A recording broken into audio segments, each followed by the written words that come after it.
کے دربار بری امام سرکار میں محفل نعت اور سما کا اہتمام کیا گیا۔ تقریب میں معروف ثناخوانوں اور قوالوں نے اسلام کی عظیم ہستیوں کی شان میں نذرانہ عقیدت پیش کیا۔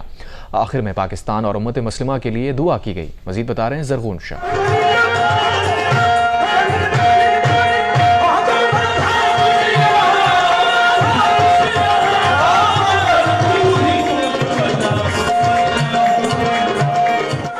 دارالحکومت اسلام آباد میں واقع صدیوں پرانے مزار بری امام سرکار میں سالانہ محفل نعت و سما بسلسلہ جشن مولود کعبہ میں مقررین نے شان رسالت و سرچشمہ ولایت حضرت علی رضی اللہ عنہ کے کردار بے مثال پر روشنی ڈالی۔ فمن اراد العلم فلیات البابا، کہ جس نے علم کے شہر میں داخل ہونا ہے اس کو دروازے کی طرف سے آنا پڑے گا۔ محفل برکت و عظمت کے اس موقع پر ملک کے نامور قوال اوصاف فتح علی خان نے سرکار دو جہاں اور فاتح خیبر کی شان میں نذرانہ عقیدت خوبصورت انداز میں پیش کیا۔